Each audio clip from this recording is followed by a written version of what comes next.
अरनाय 5G YouTube चेनेलाव आरो फिन खेबसेबाव बरायफिनबाय। दिनैनि गोदान भिडिअ'आनो जाहैबाय आं नोंथांमोननो दाख्लै मोनसे सेन्ट्रेल गभर्नमेन्टनि बिग स्किमनि नोंथांमोननो आपडेट लानानै बेनि A to Z डिटेल्सखौ फोरमायनानै होदोंमोन। जुदि नोंथाङा बे स्किमाव एप्लाइ खालामोब्ला नोंथाङा बेयाव 2 लाखनिफ्राय नोंथाङा बेयाव 1 लाखहालागै नोंथाङा बे सेन्ट्रेल गभर्नमेन्टनि स्किमनिफ्राय नोंथांमोना रां मोननो हायो। नोंथांमोना बेनि एप्लाइनि भिडिअ'खौ गोबां मानसिफोरानो नांगौ होनदोंमोन। बे स्किमाव बोरै एप्लाइ बानायो आङो बेनि फुल एप्लाइ भिडिअ'नि प्रसेसखौ नोंथांमोननो दिनैनि नैबे भिडिअ'नि गेजेरजों A to Z प्रसेसआव नोंथांमोननो खोन्थाहरगोन। नोंथाङा भिडिअ'खौ जोबजासे नायलांबाय थाबानो जाबाय आरो बेफोरबायदिनो नोंथांमोना गोदान गोदान स्किम डिजिटेल खौरां मिथिबाय थानो थाखाय चेनेलाव गोदानबा चेनेलखौ साबस्क्राइब खालामबानो जाबाय। बे स्किमा मोस्ट इम्परटेन्ट स्किम नोंथांनि लाइफनि थाखाय।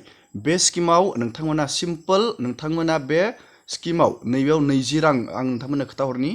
नैबेयाव लिरना होखादों प्रिमियाम नोंथांमोना 20 रांल' नोंथांमोना बोसोराव नोंथांनि बेंक एकाउन्टनिफ्राय अट' डेबिट दानजालांबाय थागोन। जेब्ला नोंथाङा अकस्मात एक्सिडेन्ट जानानै नोंथाङा डिसेबिलिटि जागोन अब्ला नोंथाङा बे स्किमनिफ्राय 1 लाख डाइरेक्ट नोंथांनि देहानि फाहामथायनि थाखाय नोंथाङा क्लेम खालामना लानो हागोन 1 लाख। आरो बायसेन्सआव जुदि नोंथाङा डेथ जायो अब्ला नोंथांनि न'खरनि फेमिलिया बे स्किमनिफ्राय 2 लाख नोंथांमोननि फेमिलिया बे स्किमनि 2 लाख नोंथांनि न'खरा बे स्किमनिफ्राय नोंथांमोना नैबेयाव लिरना होखादों 2 लाख नमिनि नोंथाङा जायखौ नमिनि होगोन न'खरनि बे नमिनिया 2 लाख रांखौ बे स्किमनिफ्राय मोननो हागोन। बे स्किमा मोनसे बीमा स्किम। बेनो जाहैबाय नैबे प्रधान मंत्री सुरक्षा बीमा योजना। आं नोंथांमोननो दाख्लै खोन्थाखांबाय। बे बीमा योजनायानो जाहैबाय जेरै पलिसि नोंथाङा लाइफ इन्सुरेन्स बेफोरबायदि खालामो।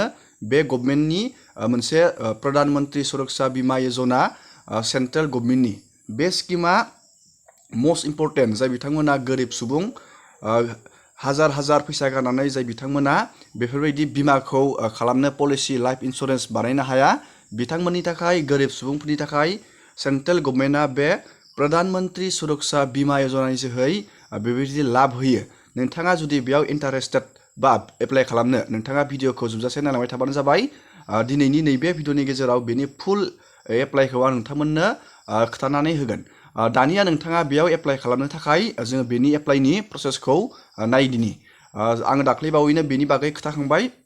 गिबियावनो नोंथाङा बेयाव डकुमेन्ट्सखौ नायना लाग्रोबानो जाबाय। नैबे डकुमेन्ट्सआव क्लिक खालामनानै बेयाव डकुमेन्ट्सनि नोंथांमोना आपडेटखौ नुनो मोनगोन। बेयाव डकुमेन्ट्सआ श' जायाखै। नोंथांमोना बेयाव एप्लाइ खालामनो थाखाय नोंथांनि सेभिं बेंक एकाउन्ट बेयाव नांगोन जनधन।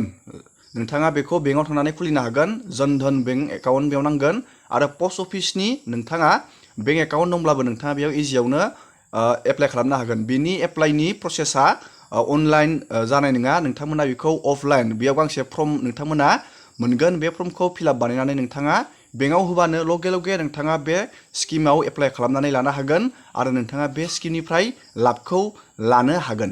गिबियावनो नोंथाङा नैबे पेजआव नायनो थाखाय आङो बेनि लिंकखौ भिडिअ'नि डिसक्रिपसनाव होनानै होखागोन। नोंथाङा माइ स्किमाव बे प्रधान मंत्री सुरक्षा बीमा योजनाखौ नोंथाङा सार्च खालामबाबो गुगोलाव नोंथाङा बेयाव इजियावनो नैबे माइ स्किमाव फैनानै नोंथाङा नायनो हागोन। गिबियावनो बेनि नैबेयाव एप्लिकेसन प्रसेस बेनि एप्लिकेसना बोरै जायो जोङो बेनि आपडेटखौ नायनोसै। जुदि नोंथाङा एसे डाउटबाथाय नैबेयाव नाम्बार होनानै होखादों।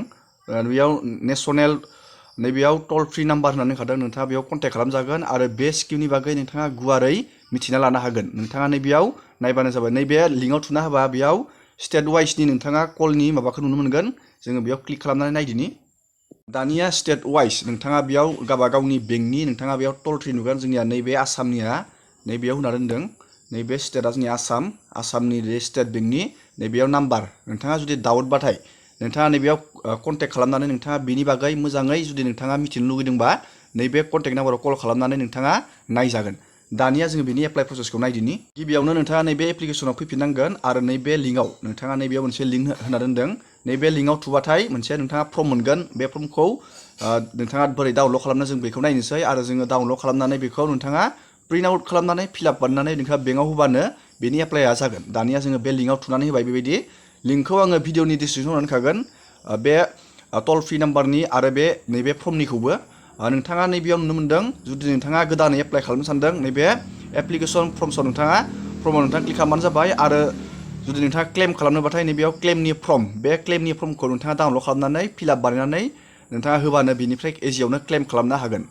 दानिया नोंथाङा नैबेयाव एप्लिकेसनाव नोंथाङा क्लिक खालामबानो जाबाय बेबायदि नोंथाङा नैबेयाव नुनो मोन्दों नोंथांनो फर्मखौ माबे रावाव नांगौ नैबेयाव बांला नैबेयाव इंलिश गुजराती हिन्दी नोंथांनो फर्मखौ बे रावाव नांगौ बेयाव होनानै दोनदों जोङो बेयाव इंलिशाव जोङो क्लिक खालामनोसै जोङो इंलिशनि फर्मखौ डाउनलड बानायगोन बेबायदि जोङो दानिया नैबे डाउनलडआव नोंथाङा बेबायदि क्लिक खालामना होबानो नैबेयाव डाउनलड जाबाय फर्मा बेबायदि डाउनलड जागोन ओमफ्राय जोङो दानिया फर्मखौ बोरै फिलआप बानायो जोङो बेनि प्रसेसखौ नायदिनि फर्मा बेबायदि डाउनलड जाबाय फर्मखौ बोरै फिलआप बानायनो जोङो बेखौ नायनानै लानोसै नैबेयाव दङ प्रधान सुरक्षा बीमा योजना बेयाव बेंकनि नामखौबो होखादों पस्ट अफिस नैबेयाव नोंथाङा नोंथांनि नामखौ होनांगोन आरो नोंथांनि पलिसि नं दंबा नोंथाङा होनांगोन गैयाबा बेयाव बेखौ बहायबाबो जागोन नोंथाङा नैबेयाव गिबियाव नोंथांनि नाम होनांगोन दानिया बेयाव जोङो बे फर्मखौ बोखोनोसै नैबेयाव नोंथांनि नेम अफ दा एकाउन्ट हल्डार नोंथांनि नामखौ नैबेयाव होनांगोन आरो नोंथांनि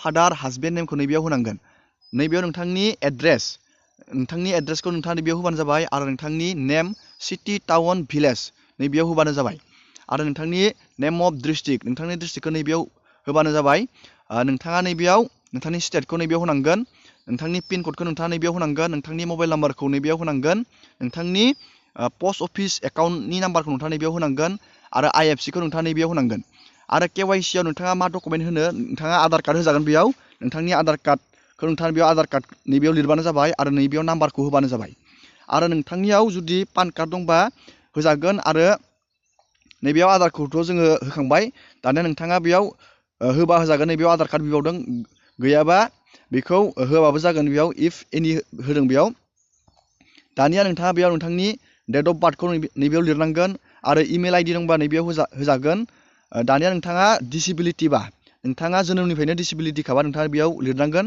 आरो डिसेबिलिटिनि डिटेल्सखौ नोंथाङा बेयाव लिरनांगोन जुदि नोंगोबा नङाबा नोंथाङा बेखौ ब्लेंक दोनबानो जाबाय दानिया नोंथांनि नमिनि एड्रेस नोंथांनि नमिनिनि नेम आरो एड्रेस नैबेयाव होनांगोन नमिनिनि डेट अफ बार्थ बेयाव होनांगोन आरो रिलेसन नमिनिया नोंथांनि मा रिलेसन जायो फादार मादार नोंथांनि वाइफ नोंथाङा बेयाव होनांगोन नोंथांनि गार्जेननि एड्रेस गार्जेननि रिलेसनशिप नोंथाङा बेयाव होनांगोन आरो मबाइल नाम्बार दंबा नैबेयाव होनांगोन नैबेयाव गार्जेननि मबाइल नाम्बार नैबेयाव नमिनिनि मबाइल नाम्बार होनांगोन नोंथाङा नैबेयाव गार्जेननि मबाइल नाम्बार आरो इमेल ID दंबा होजागोन नमिनिनि आरो गार्जेननि नैबेयाव इमेल ID दंबा नोंथाङा नैबेयाव होजागोन बेबायदि बेखौ फिलआप बानायबानो जाबाय बानायनानै नोंथाङा नैबेयाव KYC-आव जि डकुमेन्टखौ होदोंमोन नोंथाङा बेयाव लिरबानो जाबाय नैबेयाव दानिया बे फर्मखौ जोङो बोखोनानै नोंथाङा बे फर्मखौ माला साबमिट होगोन नैबेयाव डेटखौ लिरनांगोन आरो नोंथांनि सिगनेसार नङाबा थाम जुदि नोंथाङा सिगनेसार लिरनो रोङा नोंथांनि आखाइनि थाम नैबेयाव